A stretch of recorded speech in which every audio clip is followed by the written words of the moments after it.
Oh my goodness. It's a big day. I haven't hung out with y'all in 2 weeks, and it is time. I have to turn off my internet. I just realized. Man, do we have things to talk about tonight. There's a lot that's been going on. And last week, my channel got hijacked while I was at a dinner meeting for work. So y'all had a lot of fun without me. I finally brought myself like the courage to watch that entire live, and let's just say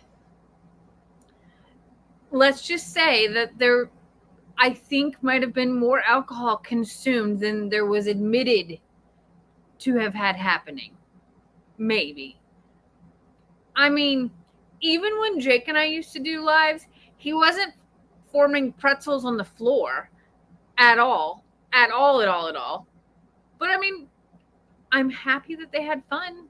I will say that. Holy moly. You get like Lester and Jake and Brienne after dark, and you get them all together in a room, and what you get is naughty fun that is chaos, like ensued chaos. And I read a comment that says, when we want to laugh, we watch Lester, and we want to think deep, we watch Jamie. Well, I like to think sometimes I bring a little bit of laughter. I don't get on the floor and make pretzels, and I'm not going to get on the floor and make pretzels. I can assure you of that. But wow, what a live that was. I am sad to tell you that this is a normal Timeout Tuesday where this is as much for me as it is for you. Sorry, that's a selfish admission, but I need this. Like a lot need this. It's been 2 weeks since we got to hang out, and the last time that we had a Timeout Tuesday, like a real Timeout Tuesday, Facebook was janky and cut everybody out. And then I freaked out and reported it in my normal, like, this is exactly what happened, technical field. And they're like, oh, it wasn't just you, it was all of Facebook Live. I'm like, oh, okay. So it wasn't just me. Good to know. Yeah, last week Timeout Tuesday was hilarious. The funniest part was I was at a dinner meeting, like a very serious dinner meeting. Like they rented out the restaurant for a select like 15 people. We all had assigned seats. It was really formal. Everybody had suits on, and it was like board meeting and all kinds of stuff happening. It was my first time invited to that. And the entire time, my phone is in my purse, sitting on the floor at my feet, and I can see it like as I look down to like sort my napkin and stuff. And my phone is lighting up like crazy. Why, might you ask, is my phone lighting up? Because my friends, my family that have my phone number are texting me. You guys were messaging me on Messenger. My email was blowing up going, Jamie, you're never going to believe what is happening on Timeout Tuesday right now. And I'm like, I just want to watch so bad, but knowing that if I looked at any of that, like if I even looked down at my phone during that time, I would have been called out or like, Jamie, share with a group. And there is no way on earth that I could share what was happening in my home with the group of people that I was with. No way on earth. The worst part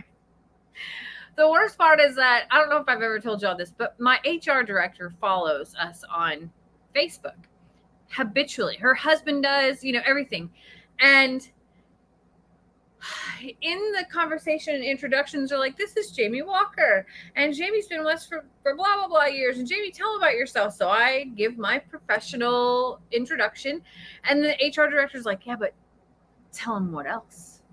Tell him what else that you do, Jamie. And I'm like, oh, and we have an animal sanctuary. She's like, that's not all. Jamie's a YouTuber. Jamie makes YouTube videos. Her and her husband make YouTube videos, and their whole family does, and they have these great animals, and she starts telling everybody about everything. And I'm thinking to myself, like, please, God, do not let these people look this up right now. Do not let these people even leave the restaurant tonight to look this up, because they are going to think the worst things about me. They're going to be like, who invited this chick to sit at our fancy dinner? She probably had to wipe the oatmeal off of her pants to come to this meeting. I did do that. I had to wipe the oatmeal off of my suit to go to the meeting. I had to lint roll every inch of my body. I put extra perfume on in case I have this farm smell that I don't know about. All I could think about was, please, nobody ask the name. Nobody ask the name. Spell it wrong in your phones. I'm not going to correct you to spell it right. We could talk about that later after I prove that I really do know what I'm talking about in the business world. But please do not judge my character by what you only know off of YouTube and Facebook, because all I picture them seeing are the Timeout Tuesdays where I'm like, cheers, Timeout Tuesday, let's have a drink. And then I tell you all the horrible stories about how I get stuck in overalls and have to cut myself out of them, or about getting stuck in hotel rooms, MacGyvering, stapling my pants shut, all the things that I've done to survive, right? I'm a survivor. It fits in so many ways that you can't even explain. But all I know is these people flew in from New York City. The fact that they were in Texas alone literally was like a step into a third world country for them. Then to think about, here's this country girl sitting across the table with them who is trying to convince us that she is really good at business, yet she can be found digging her husband out of a pond that he's stuck in the mud, and he wrote help on a goat on. Like, all of these things are running through my head about, I'm just sinking lower and lower into the table. And no matter how many times that I tried to like make the conversation like go to anybody else, like there's a doctor sitting next to me, like, so you got any vacation planned? And then my HR director go, Jamie can't go on vacation because Jamie's stuck in farm life all the time. And I'm just like lower and lower and lower. I'm like, oh, somebody do something. All I get thinking about is like, if I spill my drink, is that worse than this right here? Because it's not that I'm embarrassed of my life or anything like that, but some settings, I don't necessarily bring up like, hey, I also do this thing. So I ended it with the story of the last big trip to the corporate office that I had, which was over a year ago. I said, yeah, the last time I was at our corporate office for a week, I came home and Lester brought an ostrich home. Not a baby ostrich, an 8.5 foot tall giant ostrich. And I have been saying there's an ostrich in my backyard now for a year and a half. In fact, now I say that there's 7. So that was a good laugh. Everybody got a fun joke out of that. And finally, we were able to move on to ordering dinner. But before I talk about ordering dinner, we're going to make a drink because it is Timeout Tuesday. And I've been talking now for 8.5 minutes and we haven't even gotten to this. Okay. Someone sent me this. I've never drank any of this in my life, but it is alcohol. I'm excited about it. Look at all the pretty little rainbow colors. Okay. I just lifted the lid right before this and thought maybe I'll have a taste test. And then I realized I don't know how to open these. So we're going to try that. I do have a plan B here just in case. I think it says refreshing, delicious, and bubbly. And I think, so they're, okay, selection of award-winning frizzante and sparkling wines. Born in the mountains of northern Italy, where the highest quality grapes are grown. You mean not in Plum Grove, Texas, where I'm growing grapes? No? Okay. So let's check these out. So we have a Moscato Rosé sparkling wine. I like rosé. We have a semi-sweet Stella Peach. This is not sparkling. That's just a wine. Okay. I may not be able to get these open legitimately because I don't have a cutter or a, okay, semi-sweet, low alcohol. Not today.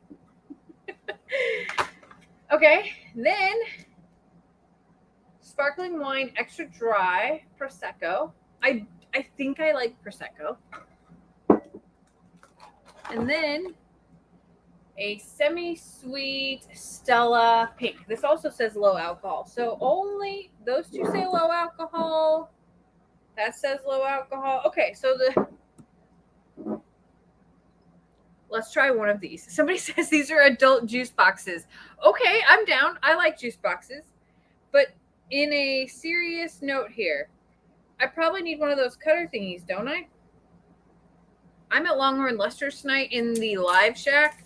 We don't have that fancy stuff out here, so this might be something that has to wait. If it really does need a corkscrew. No, it doesn't. I'm pretty sure that these have a screw off. Maybe? I don't know. We're going to figure it out here. Oh no. This is made for me. This is straight up made for the live shack because it had a screw off top. I brought, someone sent me. This is so cute. It says, oh, for Fox's sake. Yeah, somebody sent me a little glass, and I have my Sonic Ice. This is what we're going to do tonight. Somebody says this is like adult Capri Suns. I am totally down for the adult Capri Sun. And yes, I'm chintzy and drink my sparkling wine over ice. Maybe that's what you're supposed to do. I don't know. But that's what we're doing tonight. And guess what? We're drinking the whole shebang. Yeah, that's what's happening. Okay, so we are drinking Stella Rose Imperial Moscato Rosé Sparkling Wine, a.k.a. the adult juice box. I do not have a straw out here. I am not that fancy. But cheers to Timeout Tuesday. Oh, that's delicious. That reminds me of Boone's Farm. And I never got sick off of Boone's Farm, but man, highly recommend this little nugget of happiness. Delicious. Like, seriously, very light. Might be a new Timeout Tuesday favorite, not gonna lie. Someone says the Prosecco is good for mimosas. Good to know. I love a mimosa. Love a mimosa. Okay. So, back to my story here. All of this happened before we were even ordering dinner. Meanwhile, I had promised Lester I was going to send him a picture of the menu because I looked at it online hoping that it was all in English, because sometimes we go to these dinner events and the menu is in, it was an Italian restaurant, so in Italian. And I'm like having to Google what stuff is at the dinner table or ask someone next to me, hoping to God that they know because they've lived a fancier life than I have. And so I Googled it. It was in English. It was going to be okay. So I already had like 2 or 3 things in mind, but also knowing that events like this, they might not give a full menu because that happens. Sometimes they'll have a big crowd. So they'll be like, pick from these 3 things. Totally fine. I have a pretty versatile palate. I'm not like a picky eater at all. And I'm not afraid to try most things. So they bring out this little chalkboardy thingy that's got like special appetizers, special entrees, special desserts listed on it. And it is in languages that are fancier than I am. And I had already looked at my menu going, I can say those words, so I'm going to order this. Okay. I was going to order, it was called sweet corn ravioli with lobster was what I was going to go with. Why? Because it's pasta. It came with a vodka sauce. Who could go wrong with a vodka sauce? I like corn. I can deal with lobster, especially in a, pasta setting. All good. It didn't require me to crack anything open or to eat in an awkward way or anything like that. I have to like cut open my steak in front of everybody or, anyway. So they bring out the fancy menu and the guy is like reading it off. And I can feel myself like making a face of like, I have no idea what half of this stuff is. And the guy goes to me, ma'am, would you like to order the table some appetizers? And I'm like, I can't say any of this stuff. I don't even know what the heck he said. And I certainly can't read it. because it's on a chalkboard and it's in another language. So, thank God, another person at my table stepped up and said, we'll just have one of everything. I suddenly felt incredibly normal because guess what that meant? That smart guy who has been to these meetings many a time also can't read it, also has no idea what they're talking about, and he's playing the game too. So I'm like, yeah, that's what I'm going to do next time too. Yeah, the table will have one of everything. We'll just split. Eat. No, so it was 3 appetizers, right?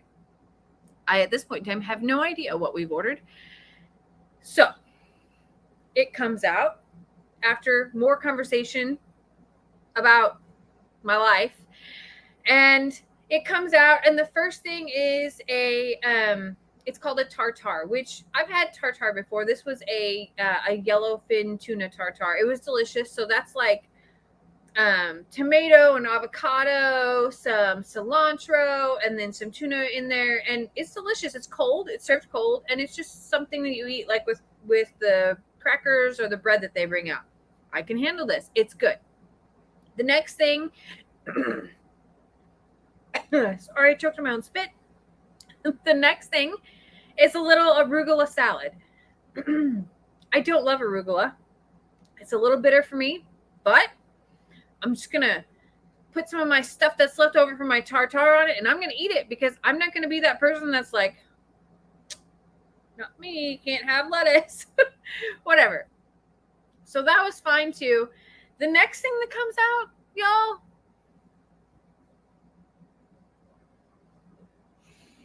the next thing that comes out has suction cups on it,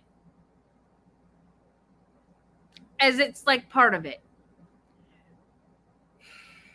I knew at that moment that this was something that I was not, I was making a face because I have no poker face when it comes to like this setting. Like it just happens to me. You all know that I can't control what happens up here. So here comes out this thing, and it's got little suction cuppy things on it, only it's like charred. There stood a piece of octopus on my plate, and at that moment I must have already given off the vibe of, oh, this is the new girl, let's watch this shit show unfold, because everyone is looking at me going, you're gonna try it, right?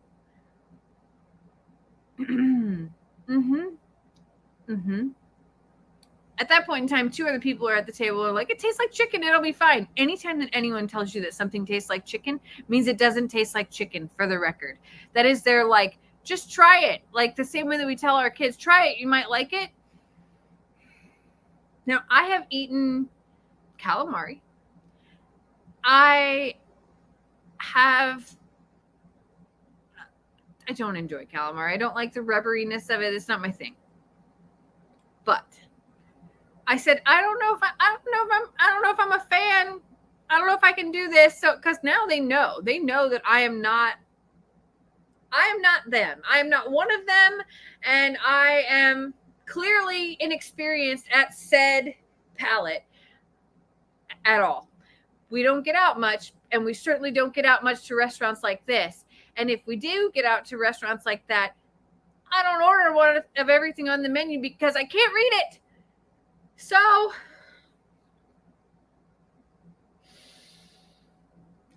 they're like, just try it. Really, it's not bad. I'm like, I don't want anything that's not bad. Like, I'm not a picky person, but not bad. I would rather eat something that's good. Anything that's good. I'll eat more of that arugula at this point in time. No. Now all eyes on the entire table are on me and my octopus freaking dangly leggy thingy with the suction cups all over the bottom of it that are charred. It wasn't rubbery. It wasn't slimy. In fact, it was delicious. It was grilled, and I never realized that it could be so tender and not, there was nothing slimy about it. There was nothing even fishy about it. And in the weirdest way, it really did have a chicken texture. My mind was blown. Would I order it again? No. Because I don't want to see the thingy-majiggies on them. I don't want any of that. I don't want my food to look like Friends. not that octopus are friends, but still, I would rather just not know.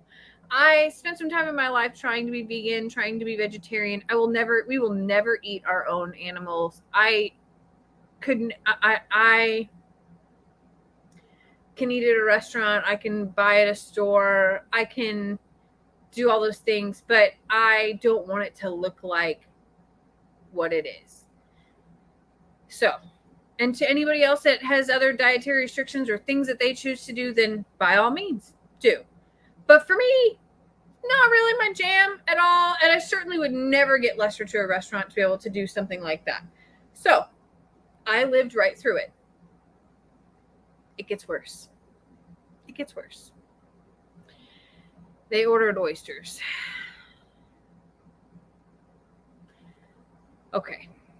So ever since I broke my neck in a car accident, I have problems swallowing things.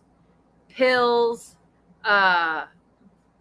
foods. Like I chew probably 20 times longer than others, and I am just I don't know. That's the weirdest after effect of breaking your neck, or breaking my neck was anyway. Was that. So now they know my country girl simple food life of I cook and we eat, and that's it. We are not big go out, anything like that. So now, not only are my table's eyes on, or everybody at my table focusing on this, they have summoned the rest of the meeting to go ahead and pay attention as Jamie tries her first oyster at a corporate meeting in front of God and everybody. I did it. And I have to tell you, I also liked it. Thank God the person next to me was like, here's how you do it. You take it, you put a little of this hot sauce on it, and you just put it in, and nobody's going to laugh at you if you decide to spit it out or to chew it at that point in time, because you've now told us all of your life story at a corporate meeting about everything that is me, and everyone is watching me eat my first oyster.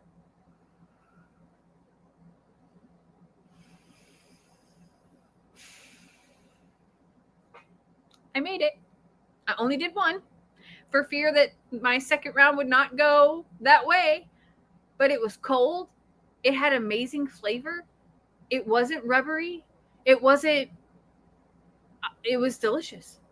Still, don't ever need to do it again. Can go ahead and just check that off the list of things that I didn't know that I was going to do, especially in front of corporate people, and hope that I didn't choke and die or throw up or any of the above. I did it. I lived right through it. The next thing that comes out, because I thought there were only 3. Oh, no. They added more on because it wasn't enough for the table. The next thing that comes out has tentacles coming out the front. It's sliced in half, and I am freaked out beyond this point in time because it's like folded open, and it's like also grilled right in front of me. And I'm like, I feel like I'm being tested here. Like, I feel like at any point in time that somebody is going to come out with the camera and go, ha, gotcha.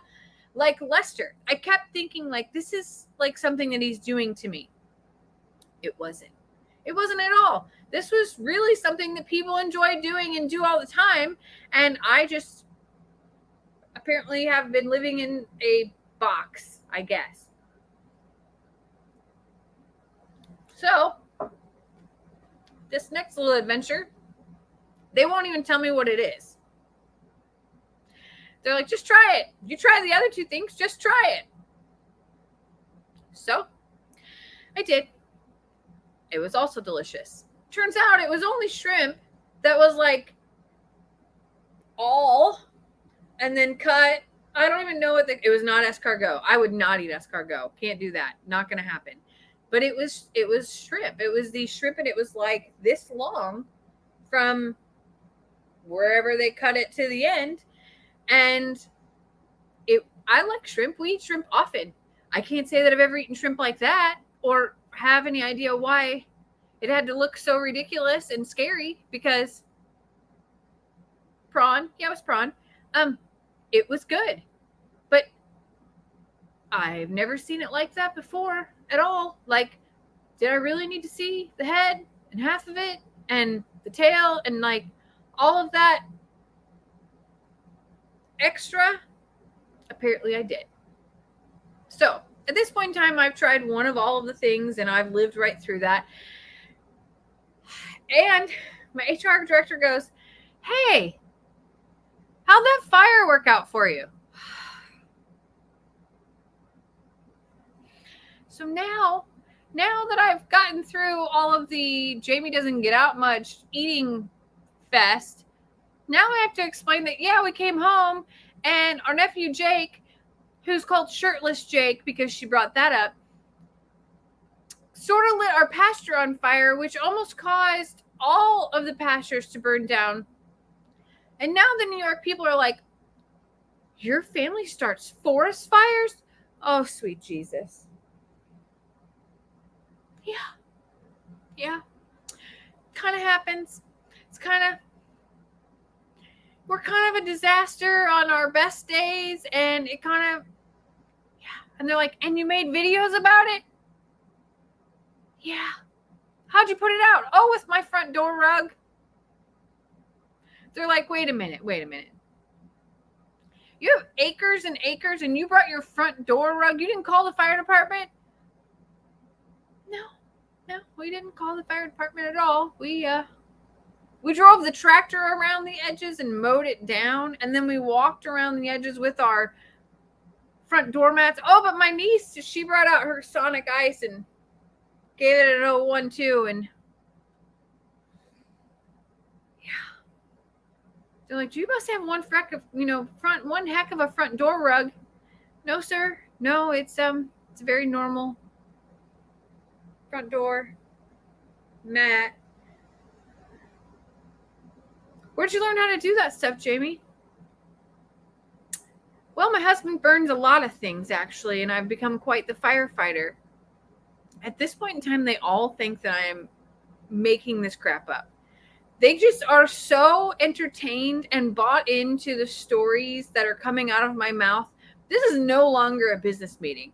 This is what kind of train wreck did you invite to this dinner meeting? And please keep her talking, because this is the greatest disaster we've ever seen. Right here in front of us.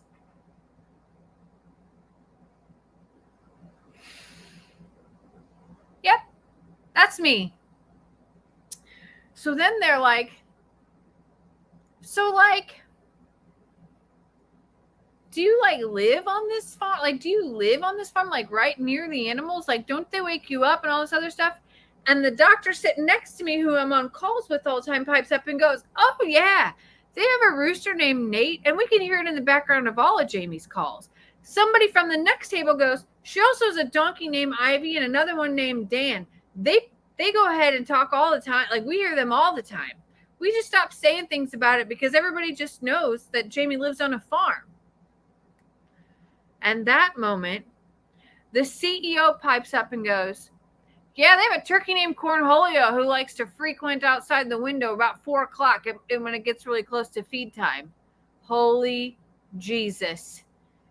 The entire company knows the animals' names, and they're now ignoring them. That just means, like, in the background, there's all this chatter about, like, "There goes the donkey again," or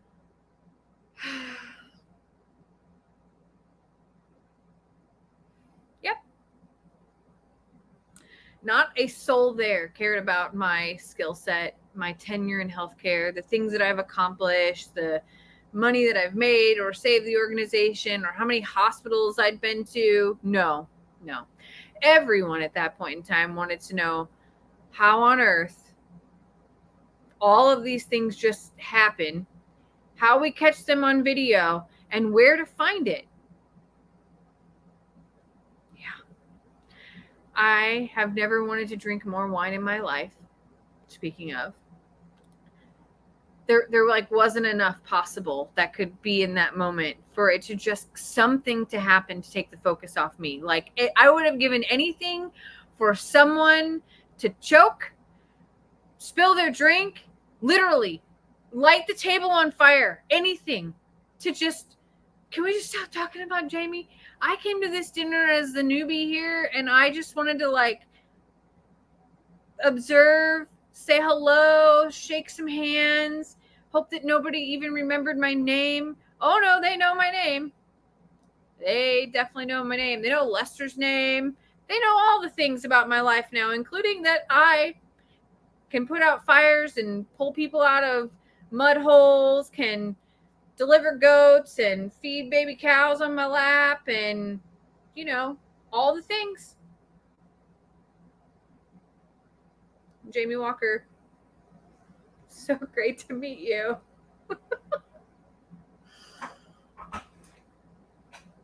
Hello. I just had to come in and say something. Oh, God. Lester is entering the live shack.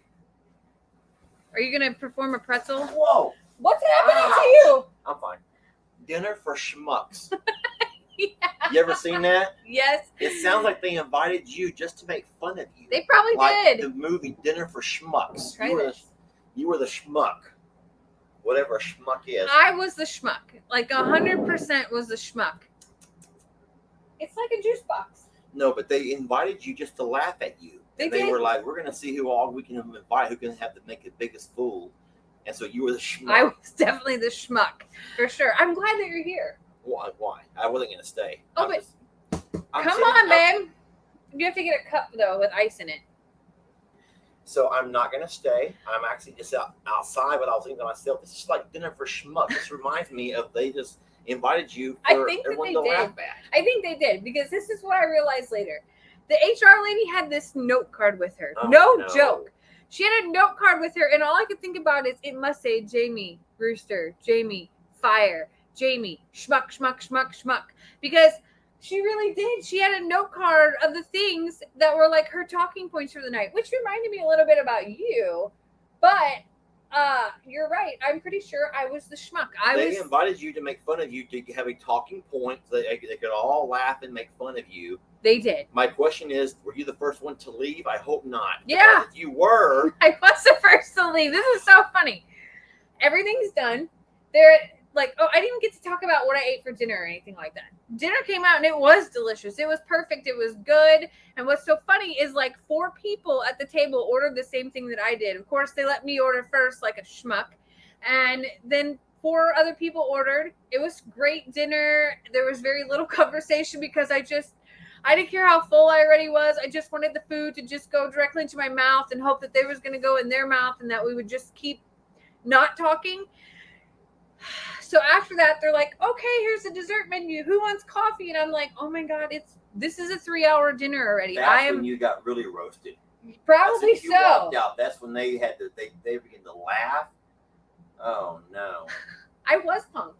Yeah. I told them that I was waiting for you to like come out of the corner and go, got him, or whatever, because it was like that. It was very much like, why does this have to be all about me? Why do we have to talk about Jamie tonight? Can't we talk about anything else? I don't know. Aren't the Astros in the World Series at that point in time? Like anything, literally anything besides Jamie Walker. Dinner for schmucks. You were the schmuck. You really don't have to leave. Someone sent us something that I wanted you to actually help me with anyway. Seriously? Yeah, but you really are going to want to drink.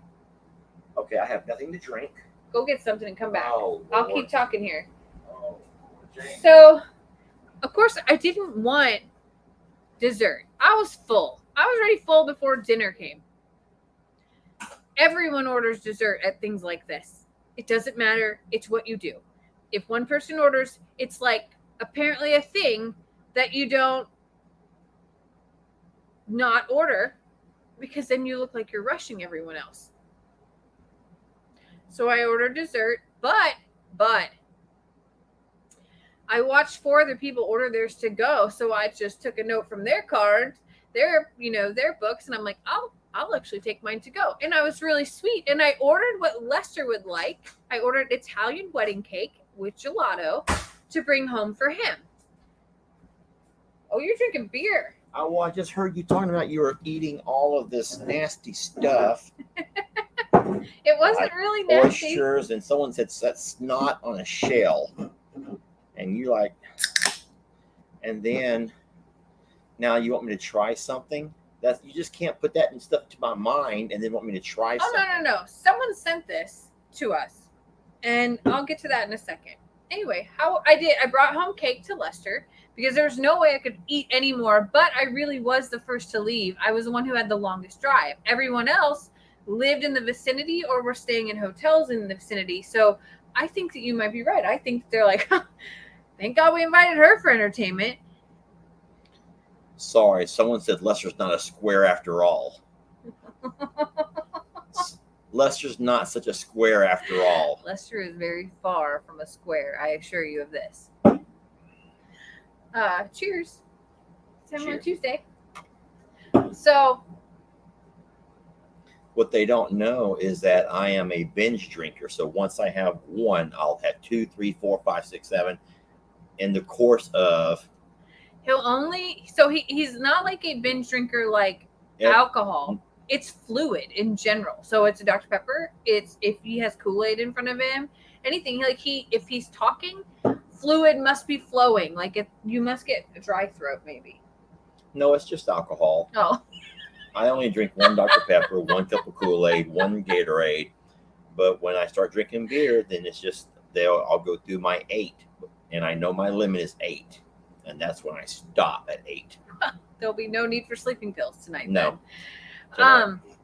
Somebody wants to know how the cake was that I brought home from that meeting. That was delicious. Yeah. Yeah, that was good. And then someone asked if I told him about my horse cleaning adventures to the male horses. I left that story out.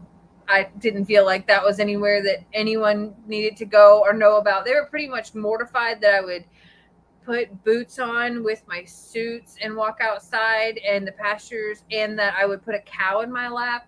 That for them was like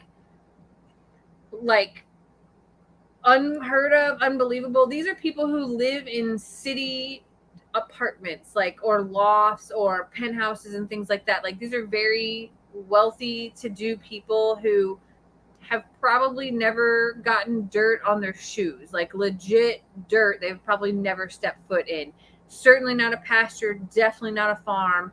And to think that I live a life that it is like both-sided to them was just like an intrigue. And now that I sit here and tell this story, you're right, I was the schmuck. Yeah. Dinner for Schmucks. If y'all have not seen that, you have to go watch it. You can probably watch it on any platform. Probably, yeah. But a Dinner for Schmucks, what happens is it has all of these big executive types, and they all have to invite a guest. So the guy who got invited, I forgot the actor, but he was all like excited that they invited me. I get to go to this dinner. He thought he was moving up in the corporate world, being invited to the special dinner. Little did he know that he was a schmuck. He was just a goofball. And whenever he got to the dinner, here's your corporate guy, here's his schmuck. Here's your corporate guy, here's his schmuck. And it goes on the table. So I don't know who invited you. It's the CEO. The CEO was like, y'all watch this. Wait till she gets here. And all of a sudden, here comes Jamie, sits down. And so you have an ostrich. You have y'all light fires. Y'all, whatever anything else that you said. You put it out with with your doormat. Okay. You know what? And we were driving the tractor around, mowing around the fire, and I'm walking by with my doormat. And they're sitting there trying to keep a straight face. Okay. Mm-hmm, mm-hmm. And as soon as you left, that's when they begin to vote on who had the biggest schmuck. So. You know what, though? It was funny and fun. It was a little like, I just kept thinking, please talk about anybody else. But now I look back on it and laugh. Well, who cares? That's my life. And I love our life. And they are the ones that I think that are missing out on things because they've never brought themselves to experience that. But that's okay. Okay, you ready for this? So no, you're scared. Lester doesn't like new things, and the thought of that dinner he wouldn't have been able to do it. There's no way on earth he would have been like, do you have a kids menu? Could I just order some chicken strips? Because that's Lester. He likes what he likes. He likes his specific meals from specific restaurants, and he doesn't need to sway outside of that. True. With that being said, a lady named Cindy sent me a box of things that said perishable on it, which is always a freak out for me because when people send perishable items, I'm always nervous. So she said she messaged a couple weeks ago about her husband buying her a freeze dryer, and she's been playing around with it and decided to share some of the goodies with Morrow Hill. So if you don't know, a freeze dryer, this is what Cog Hill, Jason, and Brooke also use to preserve food. So some people can, some people dehydrate. A lot of people do what do you call that? The seal meal stuff to prepare, freeze, all the things. This is freeze dry stuff. So she sent this entire box of goodies. It says open carefully, and it says Jamie all over it, okay? So in this box are all kinds of things that she's been freeze drying. She said some things turned out good, some things didn't. So she did things like taffy and all kinds of candy. So Werther's Original, Bit O' Honey, marshmallows. Hold on a second here. Candy corn. Do you like any of this stuff? Yeah, I mean, I'll try all of those things. That's what I'm saying. None of it was scary stuff. It wasn't like octopus or anything. Or snails. I can't. Caramel apple suckers. Have you ever thought? I never would have thought to freeze dry candy. But if you think about it, here, original candy corn. That's what I was looking for. If you think about it in like a prepper situation, things that you can't grow, I mean, you probably would never be able to see again, would be stuff like this. Yeah. You know, like sugary treats that are manufactured, that would be something that would be like a commodity. All right, so what's so different about these? Oh, they're hard as rocks. Yeah, supposedly you add water to them. So it's a candy corn, like you said, any Halloween store. But it's like crazy hard. Yeah. So, and it's preserved. So these are this is, what do you call these? Oh my gosh, look, this is a big marshmallow that shrunk down tiny. So you can't chew those. No. You have to just suck them. Well, I think Wow. for freeze dried stuff, you technically are supposed to like put it in water again or moisture. Oh. And bring them back. Yeah, because that's like. It's just like the marshmallows are actually good. So what's funny is I have a feeling these were big marshmallows, but she freeze dried them and shrunk them, which to me makes them taste like Lucky Charms marshmallows. You know about that? Or like the marshmallows in hot chocolate. They're like real hard, and no, you have no idea about marshmallows in hot chocolate. You've never had marshmallows in your hot chocolate? I don't like that stuff. I mean, I know what you're talking about, but yeah, they're gooey. They're not gooey. Marshmallows in hot chocolate. If you've had marshmallows in your hot chocolate, please tell me if yours were gooey or crunchy. In the comments, please tell me that, because I have never had gooey marshmallows, like the marshmallows that come in the packet, not like put marshmallows on it. Seriously? So, wait. So whenever you have hot chocolate and your mom comes by and drops some marshmallows on top, they begin to kind of like melt and they're gooey. But they're not. No, not that kind. Like I'm talking about the marshmallows that come inside the hot chocolate packet that are freeze dried. Yes. Well, yeah, those are hard up until you put them in the water. That's what I meant. When they mix with Look, everybody knows what I'm talking about. Anyway, yeah. So these would probably soften up once if the we moisture, put them in water. Yeah. Or if you just open them. They're quite good. The only other thing I wanted you to do, if you wanted to, I have literal chipmunk cheeks. Yeah, I can't sit there. Marshmallows in the side of me. Is that somebody sent us a cheese? So is there a machine that freeze dries those things? Okay. Yeah. It seals them and everything. Yeah. Because those are all like aluminum foil type pouches. Yeah, I forgot what they call those. They're not technically foil. They're like, what's the thing that you use, like the RFID thing? Never mind. Freudian? No, they're like Mylar bags. That's what they're called, like Mylar balloons. Yeah, those marshmallows are terrific, by the way. So if I bought a freeze dryer, I don't know if I'm best with anything other than freeze drying marshmallows and fruits. And so people do meats and fruits and vegetables. So like people will freeze dry things from their garden. But Jason and Brooke told me that's how they preserve all their food. They don't can anything, but they freeze dry it all. And then whenever they want to eat it, you put it back in water and other things like that. See, a lot of people say, ask Jason, he has one. So the other thing I was going to ask you if you wanted to try was that cheese tray that people sent us. Are you interested in that? Like tonight? Yeah. Like now? Yeah. Well, I mean, not with beer breath. Okay. We'll save that for another video. Yeah, cheese is not going to taste the same. Everyone's saying I look really tired. I am. I'm very tired, and this is my look every night at this time. Is it true? It's true. It's true. So I will just. This is why Jamie has Timeout Tuesday and Lester has lunch with Lester all week long, because he at this point in time is tired. His 2 beers are probably, he says 6, 7, 8. He did, y'all. No, I said that's my limit is 8. If I go out like to drink, and once I get to my 8th beer, that's when I have to stop, because I know my weight limit. I know my body weight. I know the amount of alcohol in the beer, and I know that's my limit where I can actually drive. And if I get pulled over, I'm not legally. It's a long story. I know 8. 8 is my number. 8. If I go 9, I'm in trouble. 8 is my number. But what I was saying is, people don't realize that these days are long, yet they're short. Yeah. They're short days, but we have all the same things packed in them, but we're having to do things a whole lot faster. So especially with all the driving, with the, having that we have the dog here, and it's a lot. There's a lot of back and forth right now.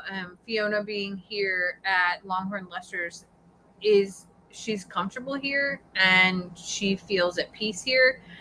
She is a little jumpy at the sanctuary because of just different noises, and it's not her home. So we're doing our best to keep her here, but we have to be here with her. So it's a lot. And the time change, I think, is probably kicking both of our butts. And like you said, trying to squeeze everything in really before 4 o'clock, because at 5 o'clock, it is completely like sun is setting and the animals are acting all weird. This time change is hard. So I'll tell you one last little story. I know you don't want to hear this because your Timeout Tuesdays are not really animal-based Timeout Tuesdays. They're not really animal-related for the most part, right? They're kind of life-related. But what just happened to me out there was horrible. And it reminds me of the story that you tell that happened to you a couple of days ago. So I get out there to feed, and we get back from I'm a Survivor, and it's already getting dark. Jamie has to get her live going with you guys, so I'm going to feed up alone. And so I feed the cows, I feed the horses and the donkey, and then I feed the birds, the baby birds, but I can't find Tina. I cannot find Tina. So I take some food and I drive down through the pasture, and I finally find Tina. I roll up on her and I go ahead and pour her a little bit of food out there, because for some reason, maybe she's tired or she doesn't want to come back up. And as I'm sitting there watching her eat, in the camera, I see all these baby birds running. They're hauling ass. Here they come. Tat, the brat, along with his little hoodlums, are all running. They see me feeding Tina, and they're running over there. And they can run really fast. They didn't eat their food up at the house along the fence. They ran down where Tina's at. And so Tina's trying to hiss them all away, and she's busy trying to run them away, trying to eat her food. And if lo and behold, I didn't look up again, here comes all the cows that are running. The cows are running. I told you. They're running. I'm thinking they just ate. They all ate. The birds had food to eat, but they all wanted to come and eat with Tina. And so I'm sitting there and I'm trying to think, how am I going to get Tina to eat with all these long horns, and all of them are doing their horns like this. Welcome to my world. Just trying to clear the lane, and all these birds have their wings out and they're all, and I'm just sitting there looking at them, just like, I told Sorry, Lester Tina. a couple nights Sorry, ago, I Tina. fed everybody and I thought that I was going to die. I couldn't even pull out my camera. That's how serious this night was. I made a video about it later. I'll show you clips of it Thursday. But he was like, yeah, whatever. It wasn't a stampede as much as it was just everyone saying, wait, Dad's giving her something special. Let's not eat what we're eating. Let's run over there and eat whatever she's eating. And it's not walk. It's haul ass running with horns. And all of a sudden you're in the middle. And I don't know exactly how far, but I would say, 500 yards, 5 football fields from where we feed down by the road. And I mean, here come all the ostriches, and they're covering that. Guys, an ostrich can run like 80 miles an hour, maybe. I don't know the exact miles, but it felt like they were there that fast. Yes. With wings out, and they're just flying. And then, so fine. So there's 4 ostriches, the 3 babies and Tina. And if I don't try to adjust them and give a little bit more corn and mix everything up where they can all have something, and here comes all the longhorns, and they're running. And it was like, this is just. And it's dark at that point in time. It's dark. And I can see them just in the moonlight. Which is a full moon, by the way, I think. So everyone's saying 40 miles an hour. That's fast. And they're hitting every bit of that. They show up like this, and all of a sudden they're right here. And they don't have like this attack thing towards you. This is a fun game to totally mess with you. And then the longhorns are, just like Lester said, also like, wait, what's everybody else doing? We want to go. Yeah. So if I look dejected, I am, because here's my thing. I get on the Argo and I drive back over here hoping that the birds will follow me. They do. But the longhorns stay. And Tina stays. And so now the longhorns have eaten all of her food. She's over there like by herself with no other birds. These birds, the babies, ate her food, came over here to eat all of their food.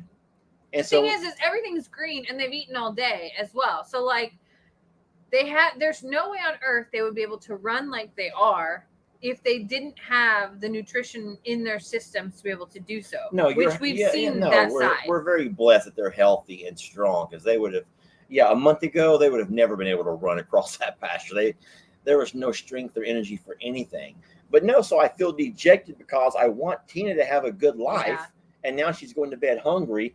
But if I go back out there to give her something to eat, they're all going to follow me again. The only way that I think is possible is to walk up the driveway and feed here, but walk up, pour her something so that they don't hear a machine, and you kind of have to be a ninja about it. Like sneak food to her. Yeah. Which is sad. Yeah. Yeah, super it is sad. Yeah, it's a crazy time. There, people are saying it's a full lunar eclipse tonight. So I feel it. For those of you that believe that the moon pulls out some things in the animal world, it 100% does. In the healthcare world, everyone will say that it does as well. And I feel like we are living and breathing that full-fledged right now with all kinds of aspects, not just here, but in I'm a Survivor too. Everybody's kind of like frazzled. I'll just say that.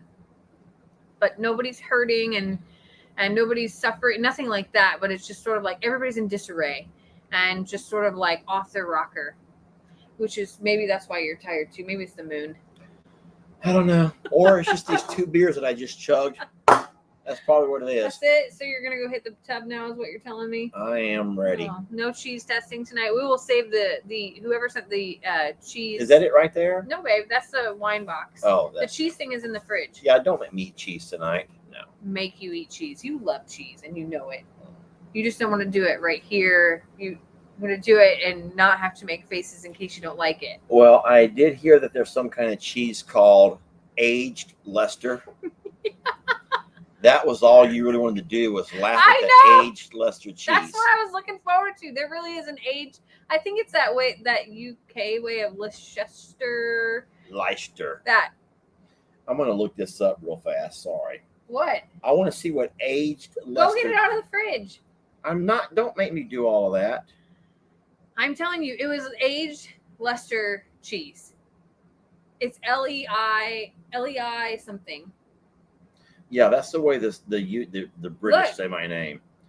It's red Leicester and aged Leicester. I promise you, it was in. Somebody sent us an advent calendar of cheese. And I'm sorry, it's November. I'm not waiting to December to try this thing. We're going to eat it in November. Yeah, it's a real cheese. I'm telling you. Don't you all want to see him eat aged Leicester? Doesn't that just sound hilarious to you? Do you want me to go get it? Wait, actually, it is a British cheese. I know. It's the English's favorite cheese. You have to try it now. I'll go get it. And get yourself another beverage. Would you like some wine? Bring yourself a cup of ice. I'm not drinking wine. Will you bring me a cup of ice? You want a cup of ice?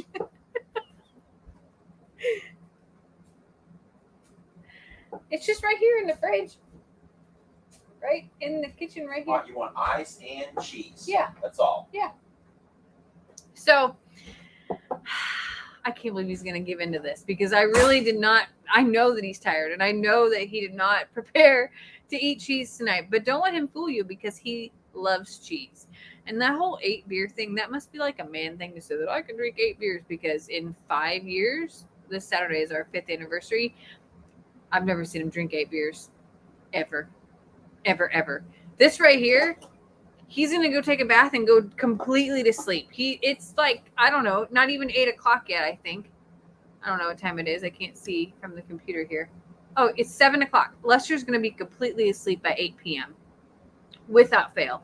I can't believe that he just agreed to do this. He's probably gonna say, well, that was your anniversary present. Which is fine. That's so funny. Schmuck is a Yiddish word for a man's private part. I did not know that. Dinner for schmucks has a whole other meaning that we didn't mean to go into. Somebody says this is what Tuesdays are about. It is, really. Last week he drank with Jake and Brienne and they were making pretzels on the floor and opening up fortune cookies and making all kinds of naughtiness about it. But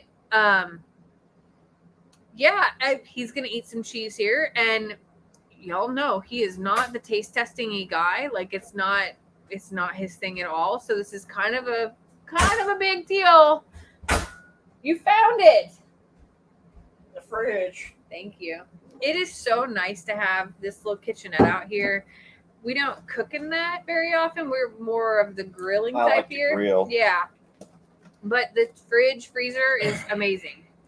Oh, and tell them about our ice maker. We actually sent. I did. They know about the good ice, the Sonic ice. So it was funny because whenever Wes and Angie, that was Team 2, was here, they loved our ice so much. Yeah. So they kept saying, wow, this ice is great. This is better than Sonic. This is the best ice. So Jamie surprised them and ordered them one off Amazon. That was our housewarming gift to them, was a new ice machine. I will tell you, I have drank more glasses of ice water than ever in my life because of this ice right here. I just learned that schmuck is a Yiddish title for a man's private part, by the way. So does that mean it's like dinner for dicks? Dinner? Okay, Jamie. So here's what it looks like. So I just opened it from here. And this is, so I know the glare of the ring light is on, but this is what it opens up to look like. A cheese advent calendar. And then you pull this. Yeah, and it's technically perforated. you're supposed to have one per day. We're not one per day kind of people. Oh. So somebody says, what's the ice machine? It's just a GE, like nugget ice machine. But it makes soft ice. Yeah, so the ice is you not can pretty hard, much it's soft. eat this all day long. It makes this tiny little pebble.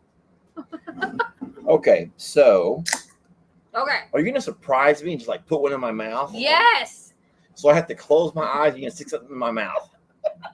I've always wanted to play this game. So I close my eyes and you stick something in my mouth and I have to guess the name of it.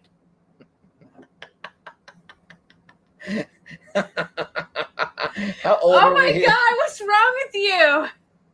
Sorry. Okay. So there's only 9 different kinds, so you only get 9 different.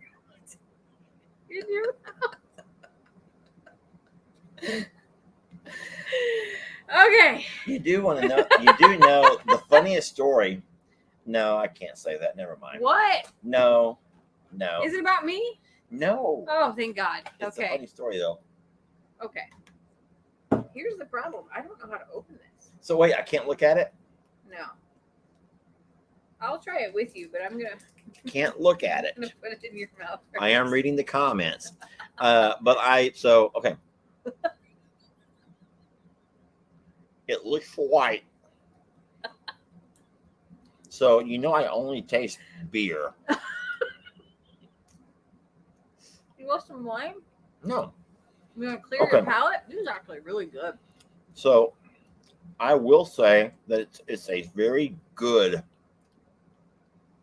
It's strong. It has a very strong flavor, but it's a cheesy strong flavor.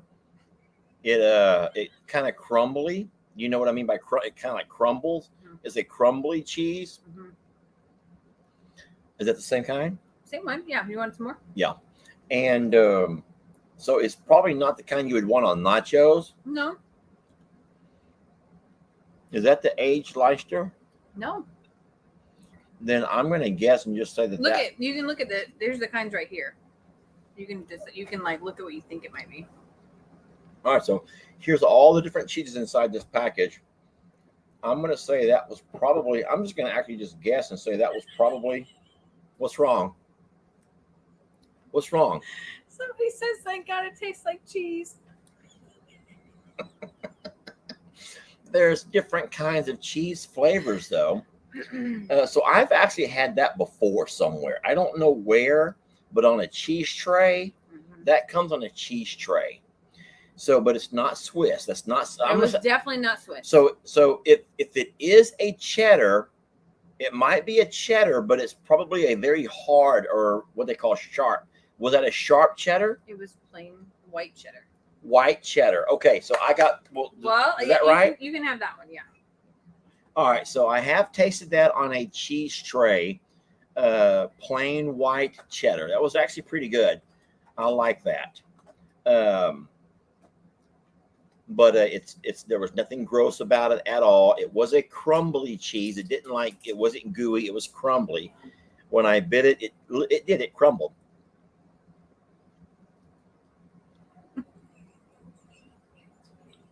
What's wrong? This cheese is also crumbly.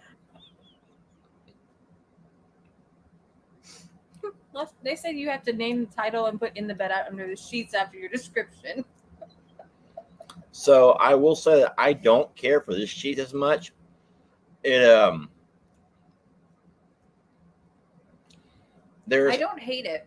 I think there's a sweet taste to it, and I don't really think that you should have a sweet taste to cheese in the bed or under the sheets. So I think that cheese should be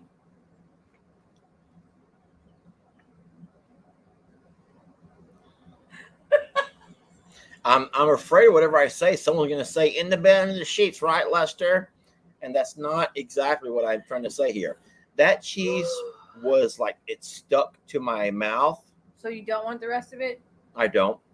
I do not want the rest of that cheese because it stuck to my mouth. I'm having to take my tongue and lick it off the top of my mouth. It's like stuck to the top above my tongue. People are making grossed out faces here.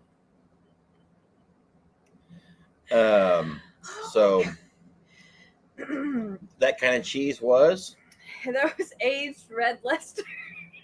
Oh, now it's red Leicester. It can't just be Leicester. Now it's aged red Leicester. I swear. And you didn't like it? I didn't like it. In the bed under the sheets. So if that's the Brits' favorite cheese, well, I'm honored. I should say that I'm honored, but the aged Leicester is not really my favorite thing. Probably what a lot of people probably think about me. The aged Leicester's not the same as the. Your face is red. You are the aged red Leicester. I'm only embarrassed because of the in the bed under the sheets comment. I'm afraid everything I say is going to be taken. So smooth. I feel it. It's a smoother cheese. Does it taste smoother? I do not like the taste of that. It was smooth. It's already been swallowed. That's how smooth it just literally slid right down my throat. That reminds me of what I'm guessing the oyster went like. Just done. However, I did not like that. What is that? What's really weird is it's applewood. It tastes smoky, but it tastes like sausage to me, but it very much is like smooth. I agree. Didn't like it. It was very smoky. So I'm not a fan of applewood smoky cheese.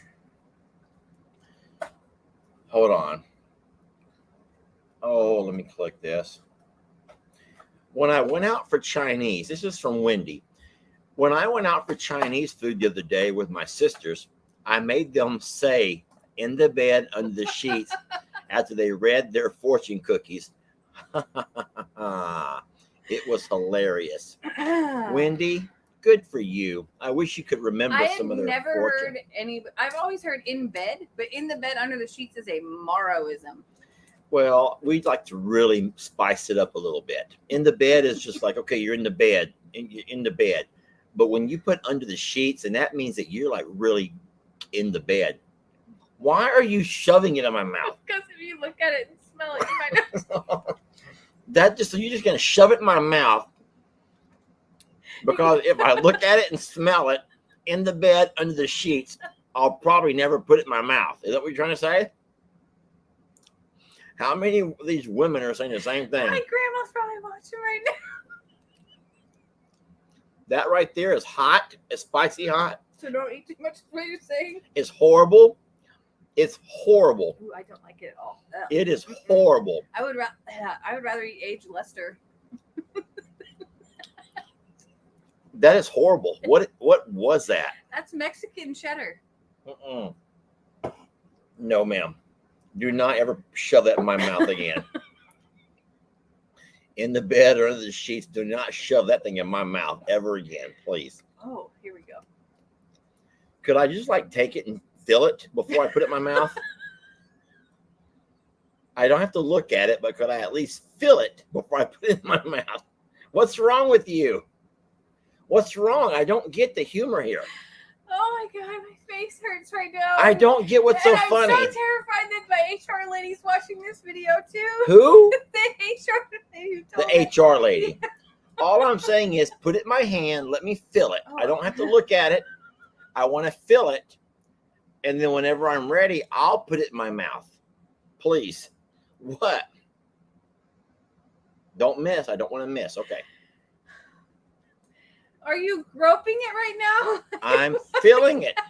Not smelling it. Not looking at it.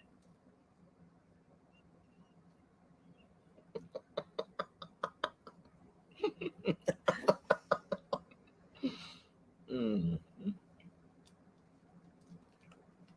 I like this one.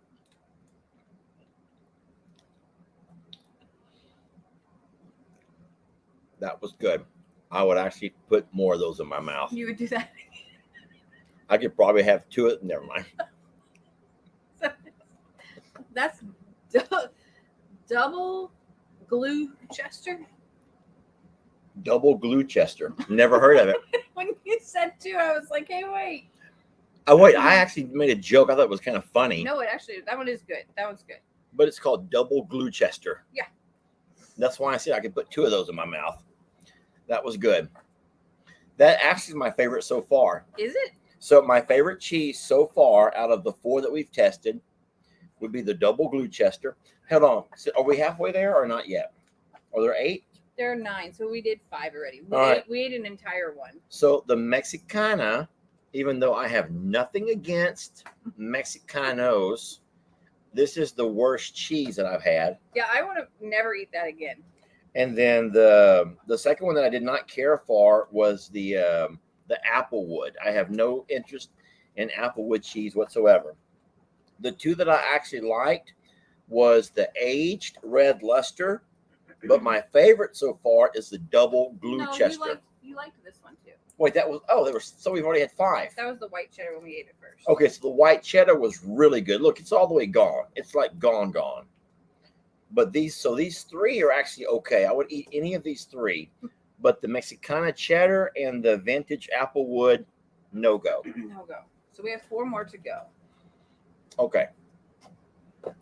Jamie, someone said it's pronounced Gloucestershire. Well, I'm not going to eat it anyway, so it doesn't really matter. The double, you like that one. That was Oh, your wait, I favorite. do like that one, so it does matter. It does matter. It matters. Gloucester. Okay. Gloucester. Glowstar. Everyone's saying Glowstar or Glowstar. How do y'all know stuff like that? Right? Have you been to the fancy restaurants that I probably shouldn't have been invited to? So I'm feeling it.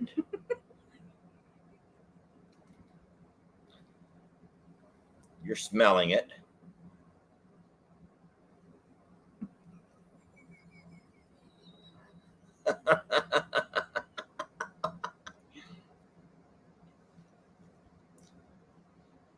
Wait for it. It gets better.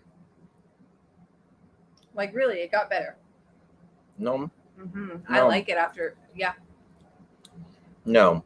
You didn't like it? No. Oh, I like it a lot. From the beginning, from the very first, from the moment. No. It. I don't know how you and I can have such different taste.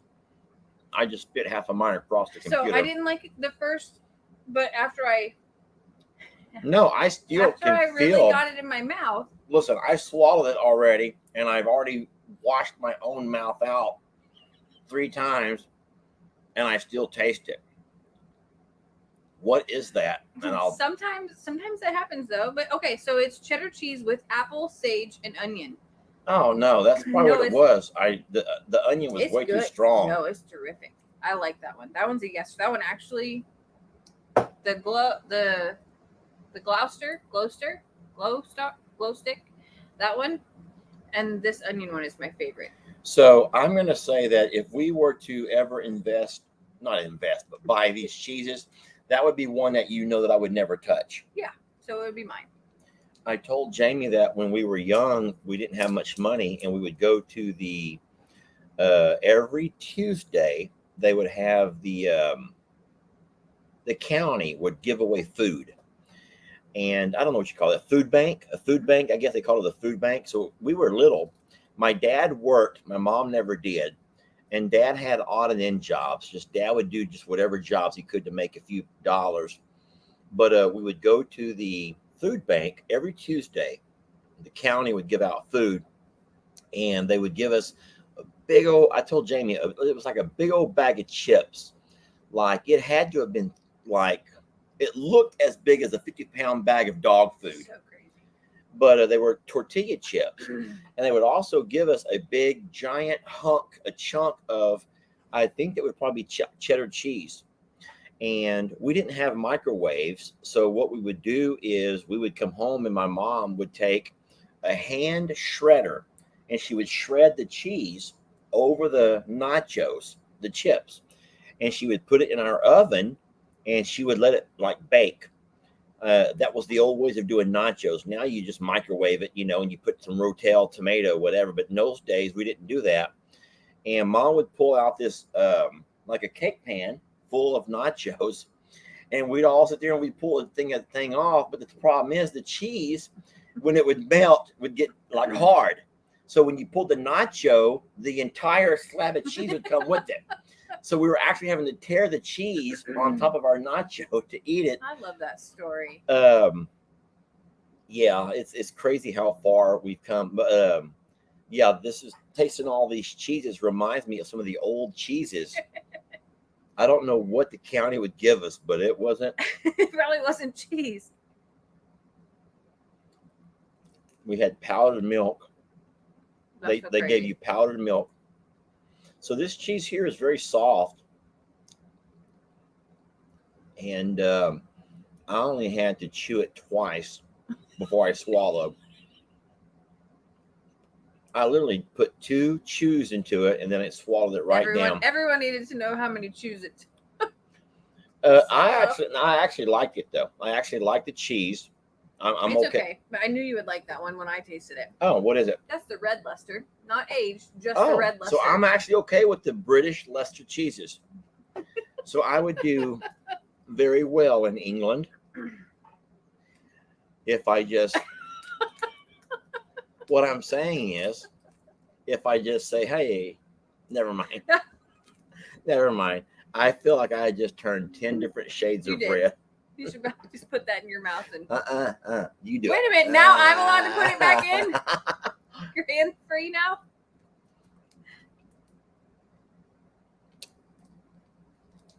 So there's 9 total. Yeah, we're one more after this one. Someone put red luster under the sheets.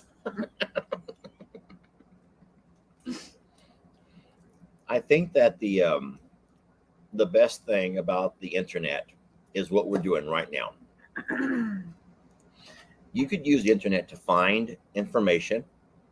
You could use the internet to look at the weather forecast, read about the current events, politics. I mean, you name it. We've researched stuff, but the best thing, seriously, in all of the years of internet, I've never enjoyed internet more than how I've been enjoying it lately, doing stuff like this, because you don't know like people, but you become familiar with your type of people, and you people are really good. You're good people, and you're the kind of people that if we lived next door, we would have having cheese with us. We would have the craziest and the wildest times. Seriously, if we lived next door, as long as we can be in bed by 9, that's really. They'd be in bed by 9 also, though, because they're probably our kind of people. Wouldn't that be great if we could just all come together? And now you know who I feel like all of a sudden? David Koresh or Jim Jones. Like, let's start a cult. How about all y'all just come and join us? Then we'll all go to Ghana or Ghana. Not Ghana. Ghana. We'll all move to Ghana.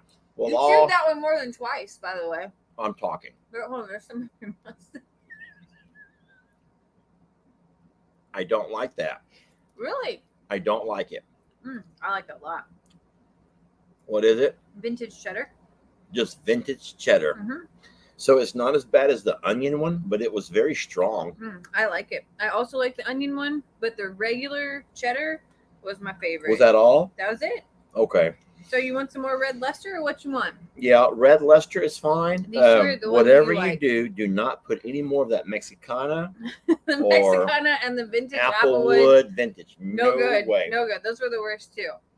It's funny how folks are still talking about the what we used to get from the food bank, but it was powdered milk. I know it was powdered milk. A lot of people said there was powdered milk, and that government cheese was their most favorite cheese. Yeah, it was good cheese. It was great cheese. I've never had it. I don't know. I don't know what brand of cheese it was, but they would always wrap it, and it didn't say Kraft. It didn't like have a name on it. It was government issued cheese. We lived too far from a food bank, and in my community there wasn't a food bank, so it was actually too expensive. It cost more to drive to it. Yeah. So we were pretty rural. I think the funniest story of the old days, we would go sell our plasma. So there was a plasma bank. I told Jamie when we went to A&M to get our dog, after we had Fiona who had the accident, and we drove to A&M, and I passed by the plasma bank, and I was just flooded with all of these memories of how we would go and we would sell our plasma. And I believe I think you could do it maybe 4 times a month, but there was a limit on how much they would pay you each time. So it was crazy, but we would sell our plasma, and the dumbest thing about it is we would use the money to buy Jack in the Box. Survival, babe. Survival. Drive all the way for that far of a drive to sell your plasma to make enough money to fill your car up with gas and eat Jack in the Box. There, and I'm done. And then we had to lay around the rest of the day because You're so exhausted. Yeah, well, they took your plasma out of you. That's crazy. I never did plasma. I've donated blood, of course, and I donated my eggs. That was a pretty wild event that I did in my younger days. But yeah, there's all kinds of things that I think that we did to survive. Really, I mean, yours was for Jack in a Box, but you know, whatever it takes. Um, Here, we I was thinking about the closest thing that I know about that was whenever I was pregnant, I was on something called WIC. You know about WIC? yeah, Wick, yeah.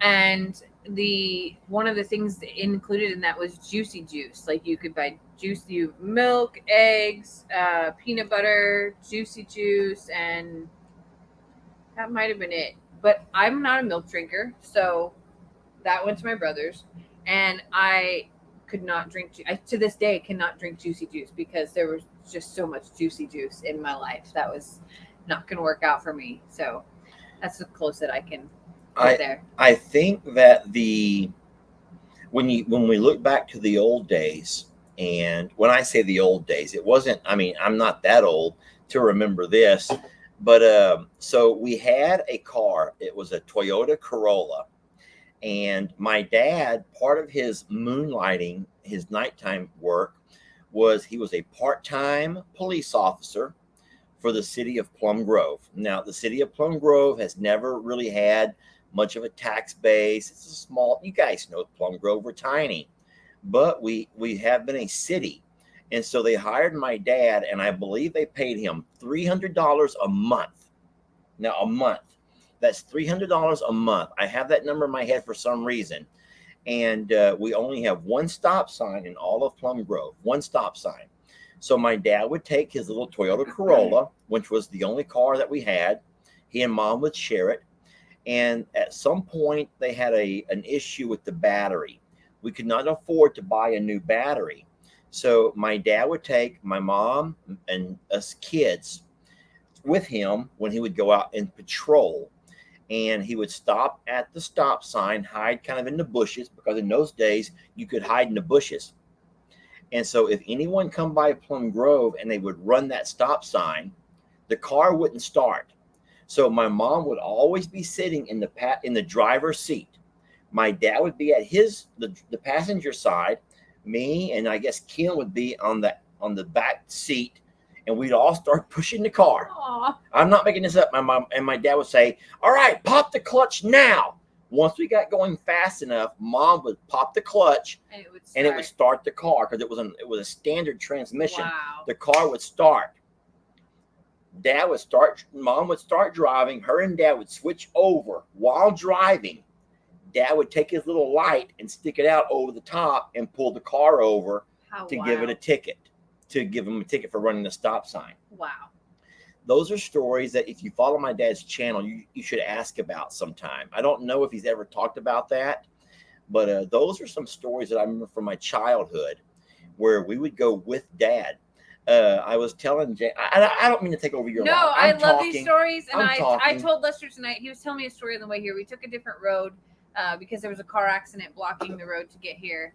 And I was like, I've never been down here. And he goes, yes, you have. I told you this story. And he reminded me of this story that he told me before. And I said, you need to tell that in a video or in a live because it's a great story. So tell your story. All right, I will tell it, then I will leave. No. I don't want to sit here and take over and then just because I know that I'm known for just rambling. And I invited you here. I just don't want to ramble through your entire life. But one of the stories that I remember from when my dad was a part-time police officer was he got a call that these two teenage boys had taken their dad's 22 rifle and had run away. And they had run away into the woods. And so my dad he would let me go with him. I would always want to ride with him on his police calls. So we're sitting in our little Toyota and sitting there just talking about stuff when he gets the call about two runaways. And they says, but be aware they have a 22 rifle. So my dad starts driving down the road towards where these two kids had run away from. And as we're driving, I guess my dad was joking with me, but I didn't know it was a joke. I'm probably 9 or 10 years old.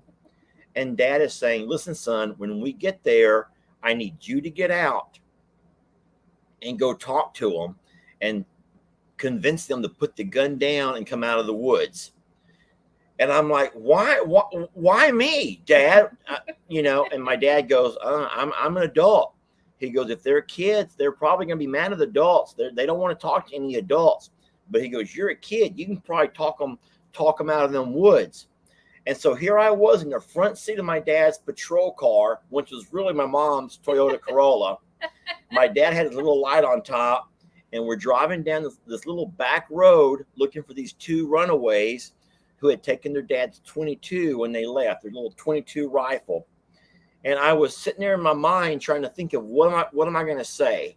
How am I going to convince these kids to come out of the woods and put down their rifle? And I was terrified. I was just terrified. My stomach was churning, and I'm sitting there shaking and just terrified. And when we finally got there, Dad told me it was all just a joke. He goes, you just stay in the car. I'll be right back. And a little bit later, Dad come out of the woods carrying the rifle, and both boys were like scared to death because this cop has them both by the collar. And then he puts them in the back seat and drives them home. And the whole time I'm like, I know these kids from school. These are my friends. I like these kids.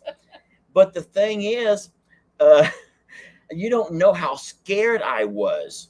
And then that's a real story, that an adventure, if you will, a childhood adventure that I went on, where my dad had convinced me that I was going to have to go into them woods and talk those boys out of putting down that rifle, coming out of them woods, because my dad was not going to be able to do it. But you know what's so funny though? That's the stuff that you do to the kids now.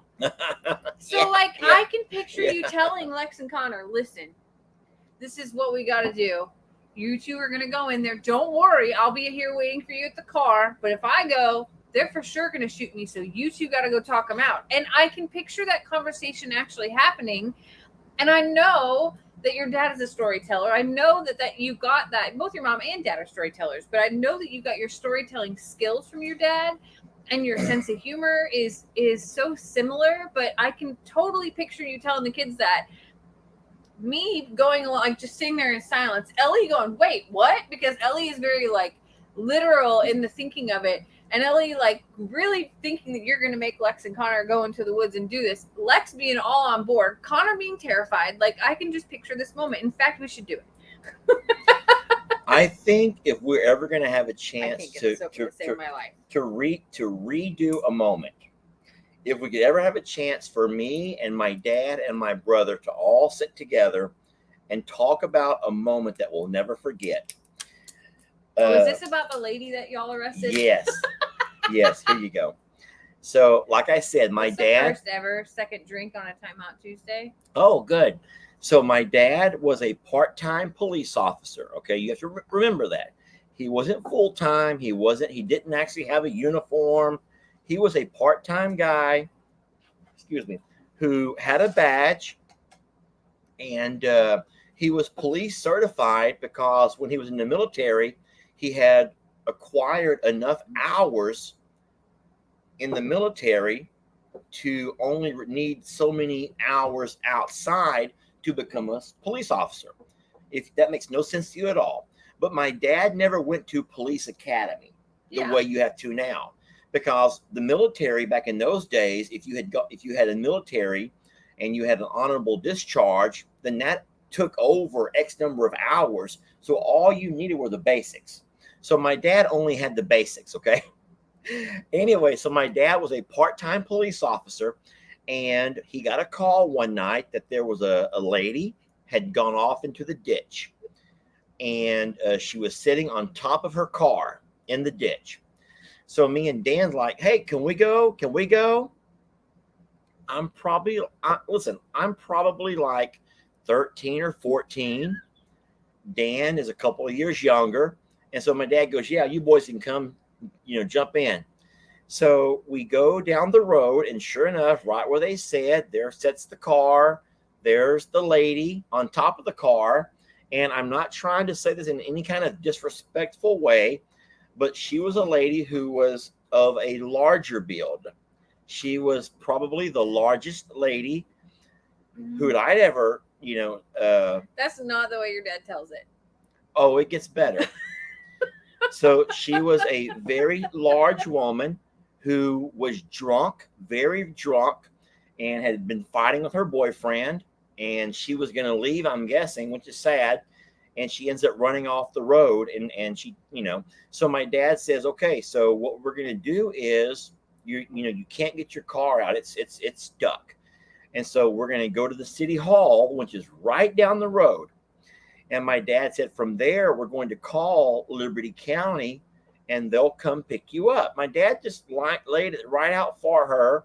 And he goes, that's the best thing to do.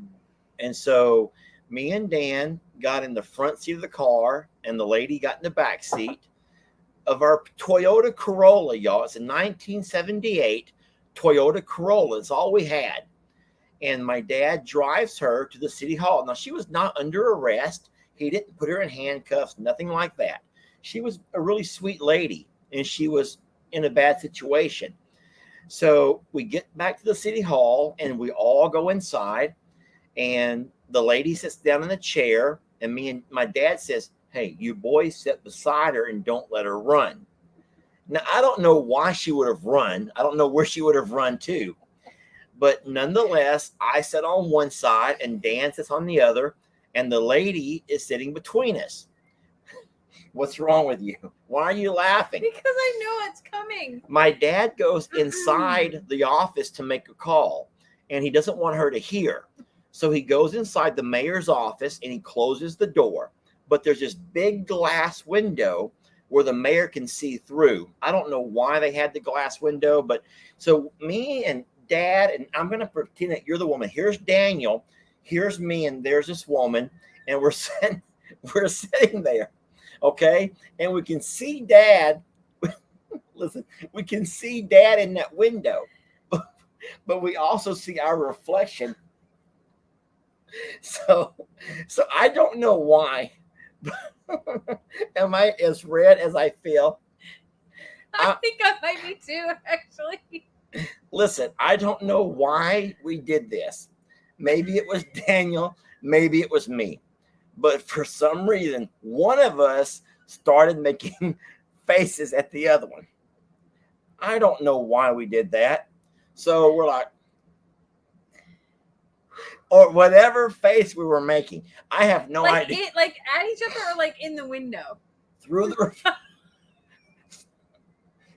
reflection.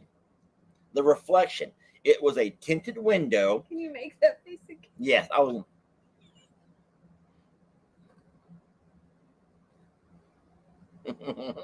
So I would do stuff like that.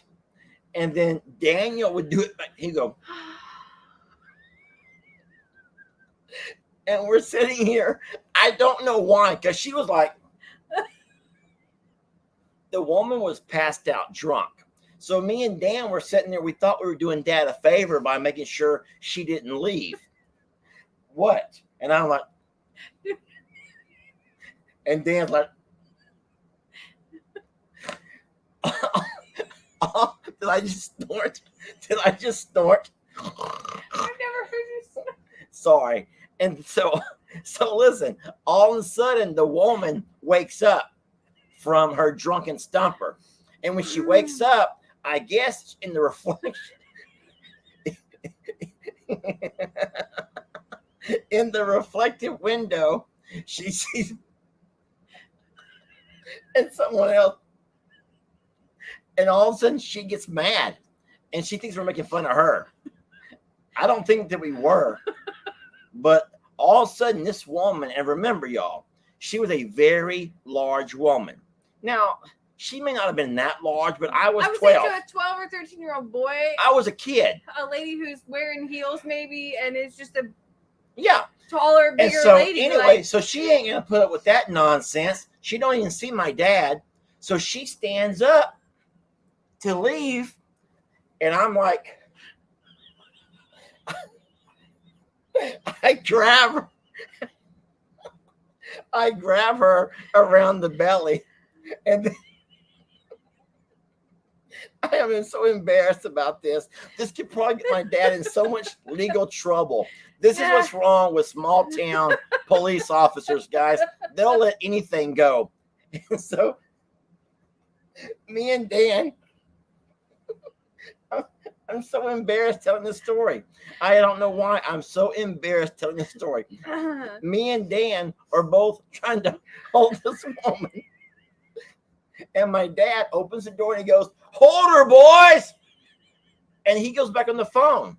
And he's talking to Liberty County because. But is he, or is he really dying laughing, looking at you? I don't know. I don't know. Probably laughing. But my dad wants us to hold her because the county officers are on their way to Plum Grove to get her. She's drunk.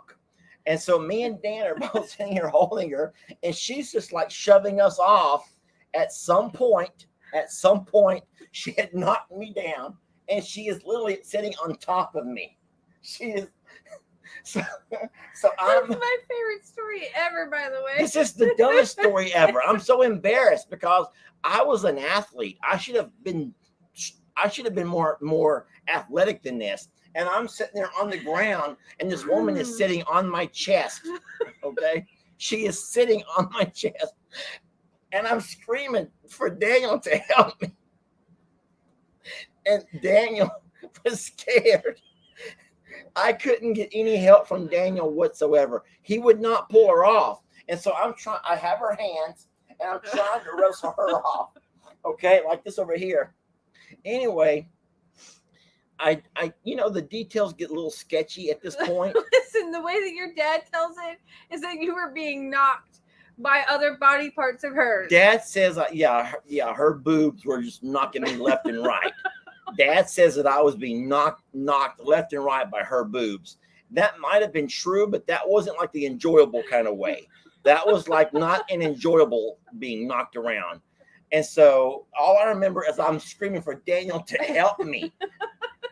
And so we have this word that we use when we're serious, and it's yay. That's God's word. In the Bible, you see, yea, though I walk through the valley of the shadow of death, and yea. And so my mom says, I don't want you boys to ever be swearing to God, because when you swear to God, that's a bad thing. And I'm like, well, how do I tell Daniel that I'm serious without saying I swear to God? And she goes, use a Bible word. Use the word yay. Only you would think to use a Bible word as you're about to be smothered. So I'm saying, Dan, yay, help me, yay, yay. I'm screaming for help because she's beating the shish out of me. She is beating the shish out of me. I'm being beaten. And Daniel's like over there, like scared, like he doesn't know what to do. He doesn't want to like jump on her back and like choke her.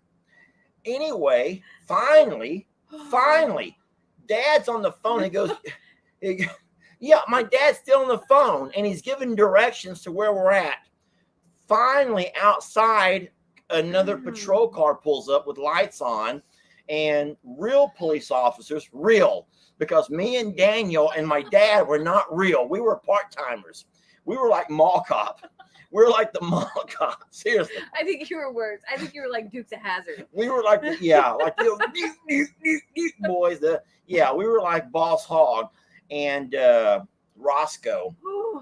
Bottom line is the real cops came in and they handled it so professionally. They came by and they both looked down and they saw me sitting there holding her hands and I'm screaming for Daniel to help.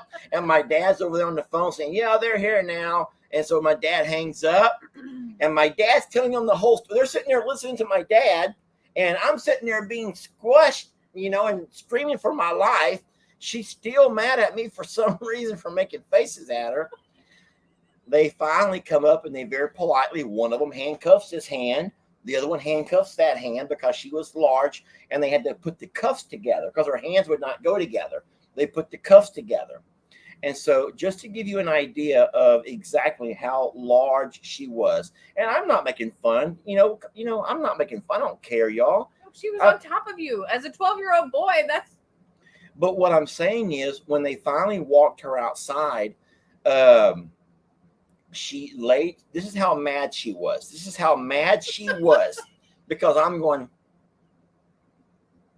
and Dan's going, And we got her so mad that when they put her in the backseat of the police car, she laid over on her back and began to kick the windshield and kick the windows. She was kicking the windows because she was so mad because of whatever Daniel had done had riled her up so bad. Whatever you had done, I think. Well, it may have been a little combination of both of us, but whatever me and Dan had done had riled her up so bad that she was going to kick the window out of that car to get back at me. And then, this is the saddest thing, they had to literally hog tie her. You know what that means? That's terrible. That's where they take her hands here and they tie it so she to her wouldn't feet. hurt herself. So she wouldn't hurt herself. That's awful. And they took her to Liberty County. Yeah, that was probably that is probably why I suffer through PTSD now. Forget Hurricane Harvey. That Hurricane Harvey was nothing compared to. I have to say that story, in just the way you just told it now, has revealed all kinds of why this is not that for me, like for you. That I'm just like, oh. Thank you. Yeah. So I've experienced some things that probably a lot of guys are saying, "Oh man, I wish that could be me." I'm like, no, brother, you don't. You don't, because you really can't breathe. When you really can't breathe, it may seem fun at the moment, but when you literally can't catch your breath and you're like suffocating in there, you don't want it to be you. And so I'm guessing everyone's experienced moments like that. That seem fun. No one else has experienced a moment like that. Like no one has a story like that. I guarantee you. Well, what I would love to do one day is if we could ever find Daniel and Dad together and we could all tell our different versions of that story. Because I don't know what story you've heard. Who have you heard it from, Daniel or Dad? I've heard it from all three. I actually had heard it in a video before, but it was before your dad was making videos, and it was very subdued. Like it was not the original story of that. I actually heard out of Papa's mouth. And it was so funny that I stood out in the courtyard area. He was on his little mule telling the story, and I couldn't breathe. And Lester's like, that's not what happened. That's not what happened. So then Lester tells his story. Meanwhile, Daniel pulls up. I think it was the day we were moving hay, actually. Oh. Daniel comes up, and Daniel tells a totally different version and blames it all on Lester and said that he absolutely deserved it. So, yes, it would be nice to have an updated version of that story because it is top notch. Well, it's always in the eyes of the beholder. And in my eyes, I was the beholder of some very large boobs. And I remember this day. So, hence, I'm just going to leave it at that. Hence, in the bed, under the sheets, you'll never catch Lester in certain positions. Because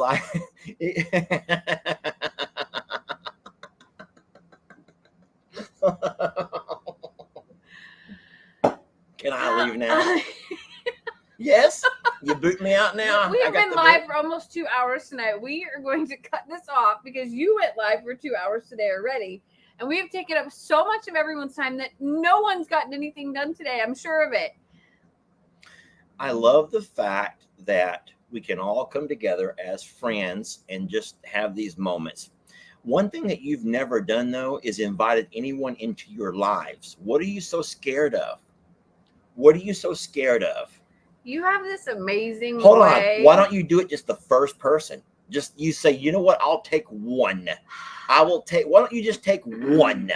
And so that way, if you have 10 more who join, they're already going to know. Because you do a great job of keeping it controlled and keeping it flowing. I'm here with you. I know, but I feel like I could sit and listen forever, and I know that that's not like I know that's not what everybody wants to do, and I also feel guilty that there's only time for just a few. Okay. So okay. I feel like I can't be fair. Is Okay. all. I get it.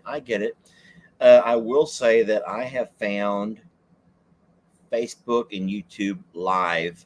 I found a whole different bit of enjoyment, and I don't know this for a fact, but I feel a little bit like a talk show host. All right, caller number 5, you're on. Yeah, I feel like that you I don't. sometimes So, have that. so that's what I'm trying to avoid. I'm trying to take the people that do come in, that do join the live, give them a chance to share their story. Like literally share your story with me and whoever else is watching. Right now, we're at about 5,500 folks who are watching right now. And so I know that's hard. Don't forget how hard that would be on somebody. Yeah. Because not everybody is a public speaker. Yeah. And then if you ask them to come on and share their story, then they're like, oh my God, I've shared my story in an email. I don't mind sharing it in an email, or I even will handwrite it. But there's no way I want to come on and just tell the world, y'all, not the world. We're not the world, but tell all of this family my story. But I feel like it's been rewarding for me. I feel the reward in that is kind of like I'm giving a voice to people, because there's voices all over the way. There's a lot of voices that pop. Every comment is someone's voice. Absolutely. I just feel like I couldn't be fair to give everybody a time slot, and that's where I start to feel like overthink it and be like, oh, what if this person needed to talk more? What if they didn't get it all the way off their chest? And I'm not ready yet. Okay. Sorry. Okay, well, this is your live. You do an amazing job at it, of controlling it and of keeping it moving and everything else. And I just feel like I would sit here and just listen for hours and totally forget about the next 19 people that were in line or something. Well, let's read a comment. Oh, and that was not the comment that I was looking for. I saw a really lengthy comment. And somebody says they're going to have nightmares. I read that one. Nightmares? I'm trying to pick. Well, that's a nice compliment right there. Wow, I have not laughed so much in a long time. You're both such a great couple. Thank you. You have not seen us when we argue. We don't argue a lot. We can disagree on things. It's not even an argument. It's really it's a we didn't agree, and that's really the best. I don't feel like it's an argument. No, I don't really know the last time we've had an argument.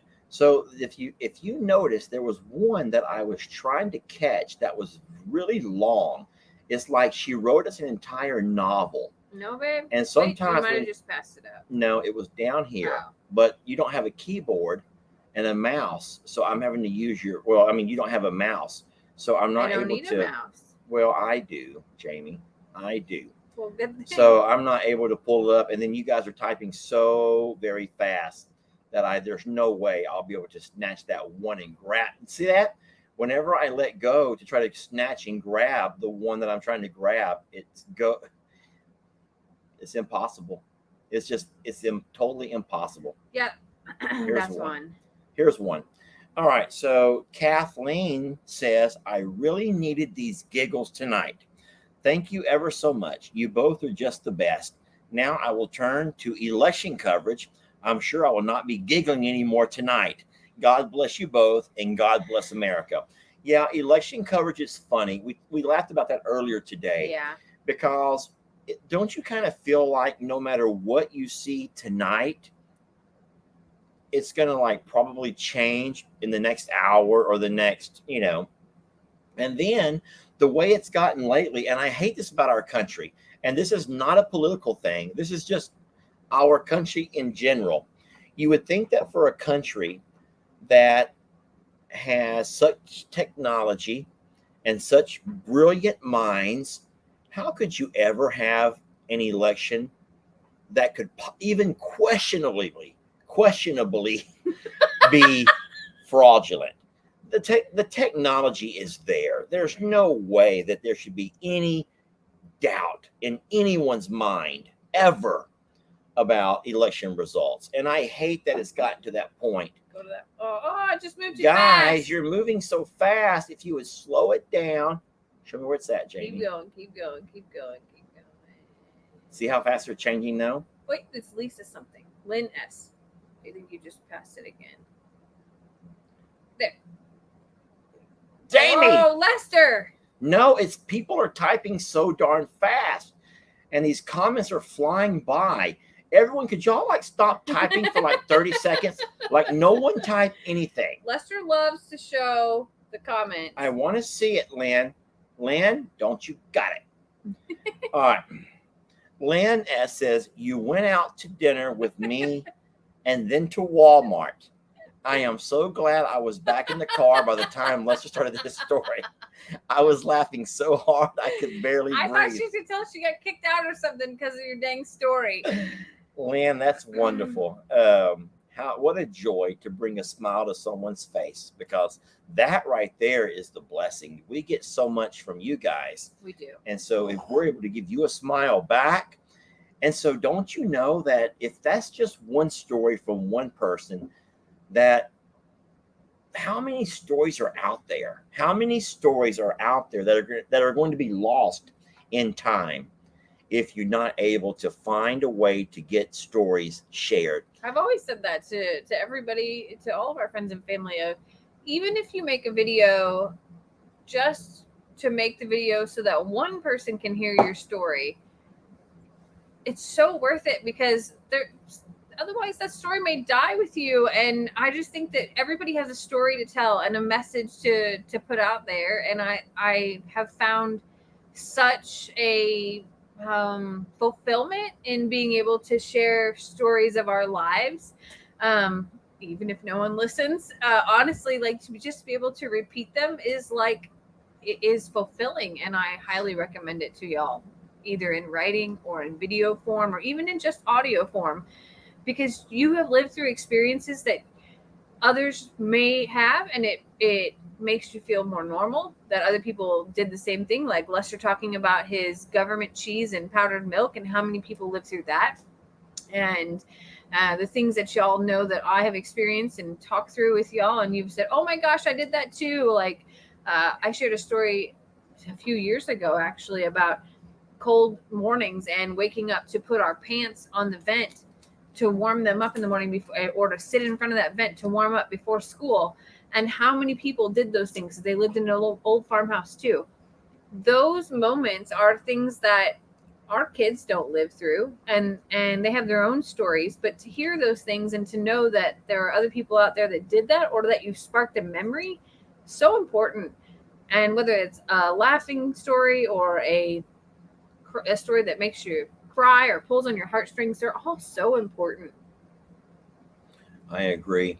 I will say this has nothing to do with the story thing, but it just caught my attention. There's one particular person who is so adamant to let me know that I am wrong on the numbers.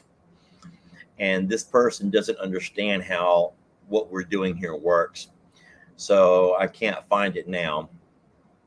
But this person has repeatedly said, you only have 3,000 watching. You only have 3,000 watching. Well, it's because we see you only have 3,000 watching.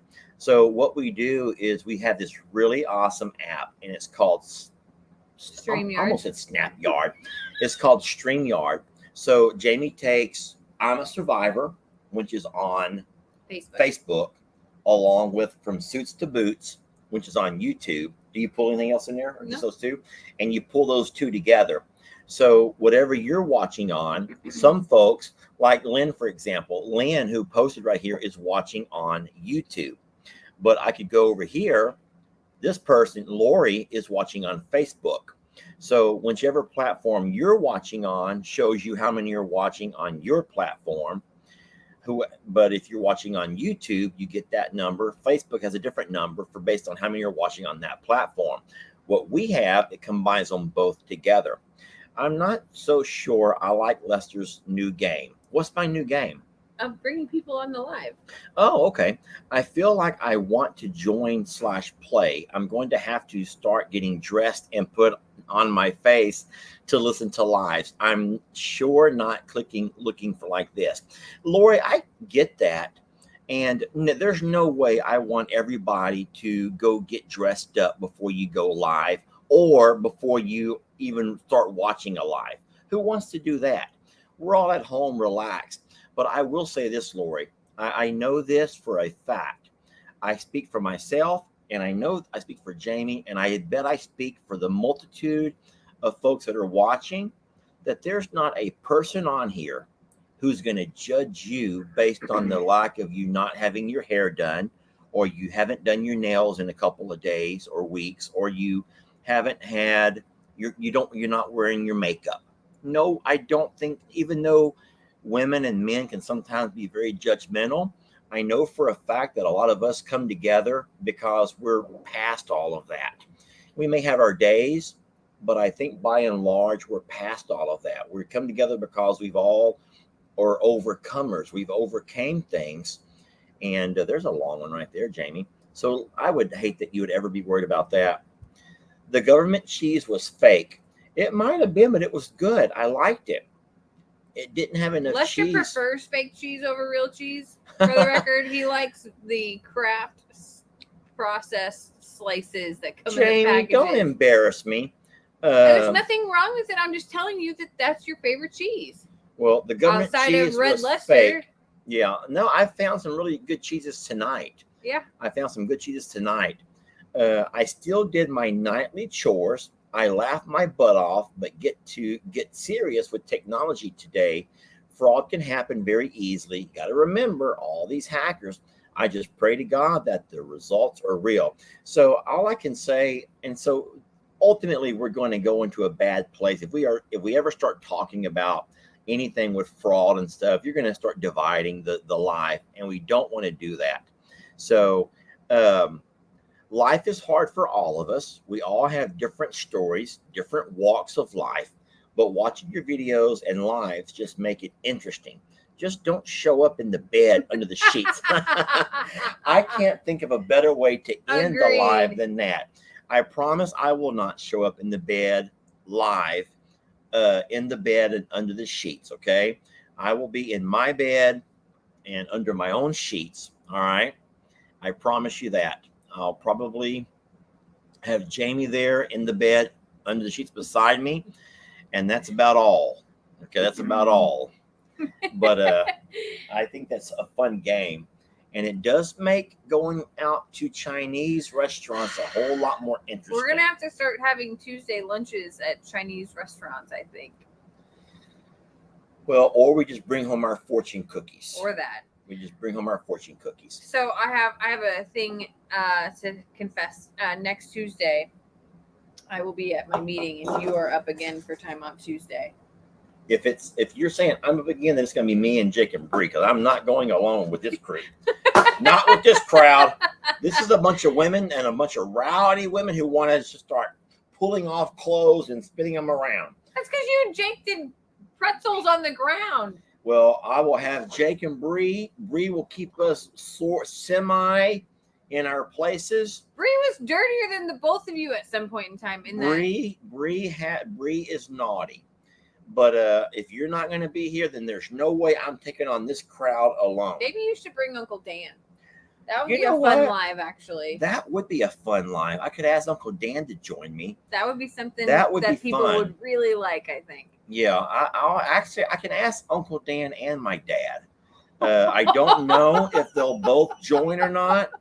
My dad be like, I like it raw. I just like it raw. I don't know. Papa Alive. I don't know. Yeah, my dad. Did you not label it Timeout Tuesday? My dad does not do well live. Yeah, but I might can convince my brother to come down and join me, and but if not, I will try to get Jake and Bree. But we'll try to keep it classy, Jamie. We'll try to keep it classy. I will say that. That's my one rule. Keep it classy. Anyway, I'm halfway there, my friends. I'm halfway there. He's going to take a bath right now. I told y'all that I'm a binge drinker. Once I start, I swallow 8. And I have to stop. I'll let you end your live on your own. I will take all this to the trash. Do you want your Red Lester? I'll leave that with you. You're good. Hey, good night, you guys. Oh, so you're telling me good night. I was like, oh, good night. It was fun. It was a lot of fun. Thank y'all. All right, y'all. Thank you so much for 2 hours of your life tonight. This is insane.